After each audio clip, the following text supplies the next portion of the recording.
Assalamualaikum warahmatullahi wabarakatuh, and also very good morning to all of you.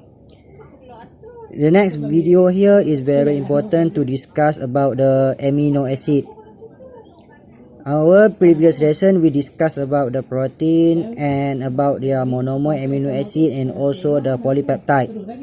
Antara kedua-dua ini saya gemar untuk bawakan kamu melihat bagaimana amino acid ini berfungsi sebagai satu struktur yang sangat penting. Amino acid seperti yang kita bincangkan sebelum ini, dia ada dua grup penting. The first one kita namakan sebagai amino group. The second one adalah carboxyl group. There are 20 essential amino acid exist. Ada 20 essential amino acid wujud ya. Dan kesemua ke-20 essential amino acid ni ada dua kumpulan ini. The first one amino group ini, yang kedua adalah carboxyl group iaitu ini. Yang membezakan kesemua 20 essential amino acid ini adalah R group. So kita lihat dalam gambar ini bahawa amino acid ada komponen yang pertama amino group, komponen yang kedua carboxyl group, dan yang ketiga ada R group side chain. Dan untuk melengkapkan ikatan keempat pada alpha carbon adalah hydrogen group. Amino group terlebih dahulu. Amino group ini adalah positively charged apabila dia berada dalam keadaan ionized. Maksudnya apabila berada dalam bentuk dalam air di mana dia efek kepada pH, dia bersifat positive charge. Manakala carboxyl group adalah negatively charged dalam bentuk ionized form. Apabila berada dalam satu aqueous solution, dia akan menjadi C double bond O, O minus, dan itu bersifat negatively charged. So kita ada positively charged amino group, negatively charged carboxyl group. Maka molekul amino acid ini boleh dikatakan sebagai zwitterion. Yang membezakan antara satu amino acid dengan amino acid yang lain yang menghasilkan sebanyak 20 essential amino acid adalah pada R group dia. R group also called as a side chain. R group is variable and they are differ one another.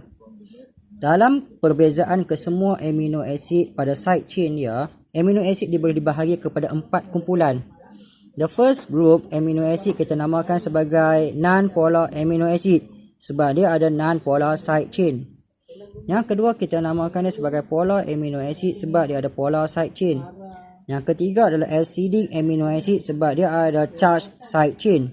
Yang keempat kita namakan sebagai basic amino acid sebab dia ada juga charged side chain. Untuk acidic amino acid, charged side chain dia bersifat negatif, manakala basic amino acid, charged side chain dia bersifat positif. Kita fokus kepada non-polar amino acid yang mempunyai non-polar side chain. Kali lagi bila kamu tengok struktur amino acid, dia punya amino group dan dia juga punya carboxyl group adalah sama.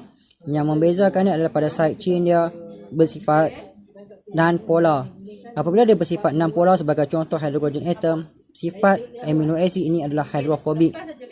Berbeza kepada amino acid jenis yang kedua, kita akan lihat pada side chain dia mempunyai OH ataupun pelbagai lagi polar side chain. OH adalah bersifat polar. Kita belajar sebelum ini bahawa oksigen dengan hidrogen mempunyai different electronegativity. Maka dia boleh membentuk hidrogen ion dengan air, maka dia bersifat polar. Dan sifat polar ini membawa kepada sifatnya iaitu hydrophilic, loving water. Ini polar amino acid.